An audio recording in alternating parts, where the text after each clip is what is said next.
I'm Llewellyn Dyer from Waitabit Farm on Barana Conservancy. We are one of the major suppliers of beef for WHB. As you can see behind us, we specialize predominantly in cull cows in a grass-fed finishing system. All of these cattle actually belong to either Barana or Lol Diger, and they're brought in here at the end of their breeding life to get fattened on grass. The reason that we use cull cows predominantly in this system is because if you imagine as a cow's growing, you either have steers or cull cows. Those are what you're going to have as your meat. So steers being a castrated male and cull cows being a cow at the end of its breeding cycle. The reason that we choose cull cows here over steers is because of their turnaround. As a steer is growing, it's not only putting on muscle and fat, but it's also having to grow its bones. So it grows much slower in terms of the time that it's in here in the farm. A lot of the proportion of its weight gain is actually going to be in bones, which is not great for the butcher, because butchers don't really deal in bones. Whereas cull cows, because they've already fully grown, when they come in here and they get all of this sweet green grass, they're just going to straight away start bulking up and putting on fat predominantly, because that's what they used to have been doing throughout their life cycle, is that they go into calf, they're going to bulk up so that they can carry that calf to term and then also provide it with milk. So usually when they don't have a calf, they're going to be in bulk mode. So they're just going to eat as much as they can and they're going to put on as much fat as they can. And also because they've spent a much longer period eating grass, the flavor is much more pronounced in cull cows than it is in steers. So I'll talk a little bit now about the way that our system here works. So we have intensive irrigated cell grazing or rotation or rational grazing system. What that means is that we bunch all of our cattle pretty tightly together. These ones, we're looking at about 96 animals, and we want to give them, it varies depending on the length of the grass, and the quality of the grass, and the number of animals, but we're looking at about an acre per day, often cut into smaller segments. So, you know, like a half an acre in the morning and opened up into another half an acre in the afternoon. We then move these cattle onto the next block of grass, and they do not come back here until they've been the whole way around the farm. So what that means is that we're intensively grazing, we're forcing them to eat everything. Yeah, we want them to be all packed together, a little bit like the cattle you'll have seen out on the Conservancy, but also, you know, emulating the wildebeest and zebra migration in the Serengeti and the Mara, the buffalo migrations of, you know, North America of the past.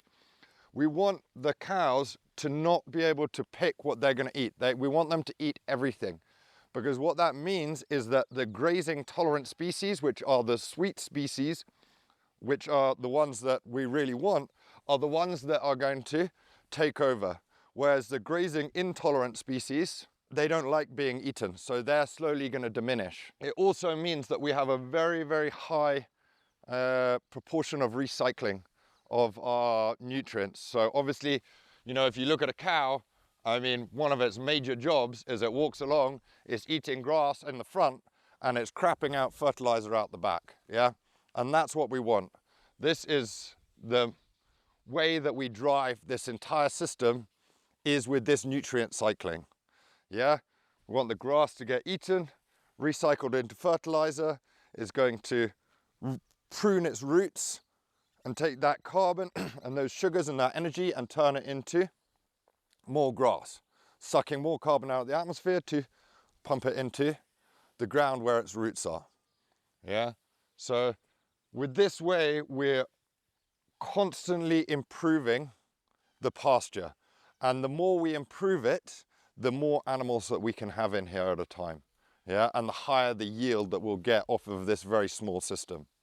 Yeah, if you imagine this is only about 70 acres of pasture, and we're managing to sustain over 120 animals in here at any one time. Yeah, in terms of, you know, the environmental impact of this, we're pretty sure it's very, very beneficial. We're going through a whole load of studies right now to check, you know, if what we expect is happening is actually happening.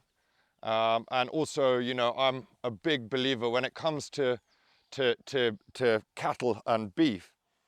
You know, there's either grass-fed or there's grain-fed. And for me, feeding human food to a cow is pretty ridiculous. Whereas I can't eat grass, yeah, a cow can. I can eat corn, I can eat barley, I can eat, you know, wheat.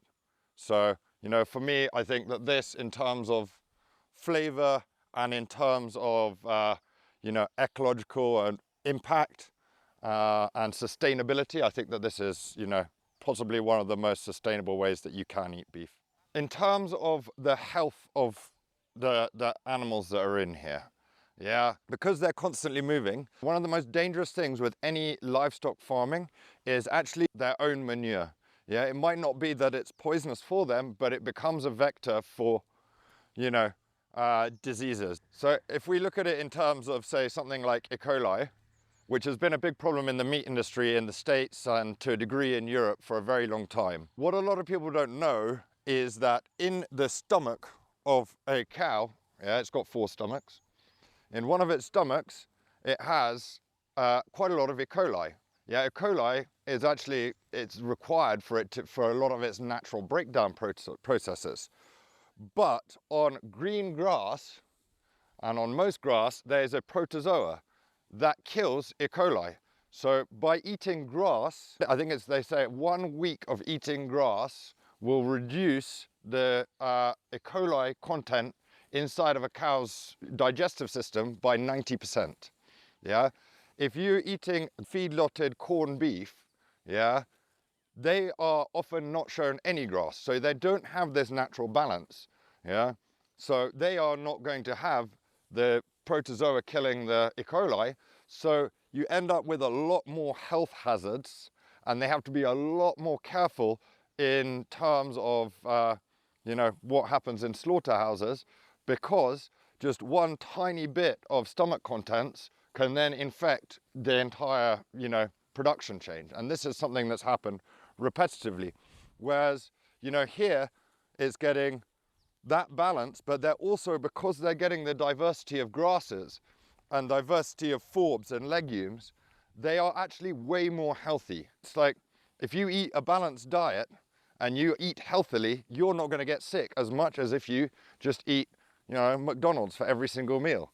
Yeah, you're going to probably be way more likely to get sick. So for these, because of their diversity, it breeds health and resilience in them, but also it increases the nutritive value of the meat, which then in turn passes on to the consumer at the end. You're getting a more nutrient dense food.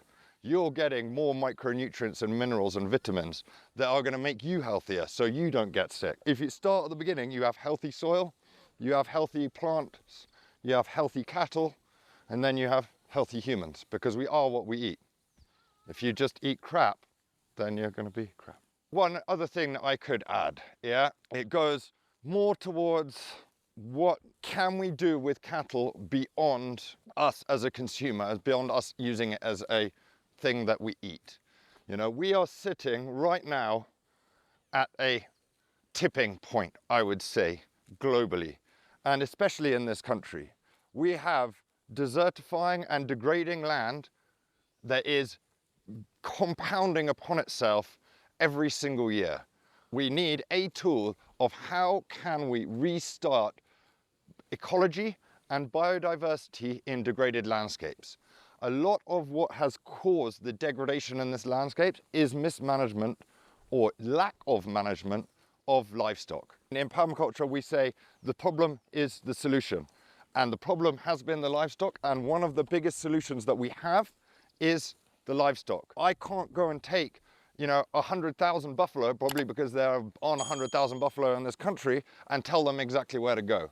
I can easily take 1 million cows and tell them exactly where I want them to go, for how long I want them to be there, yeah, and not to come back for as long as I want, so that we can use them as the tool to regenerate what has been degraded. They don't need to be there forever, but they are our best tool to kickstart the process of rebuilding the ecology and biodiversity in this country. And if we don't do that, there will be no ecology and there will be no biodiversity and there will be none of us in about 50 years' time.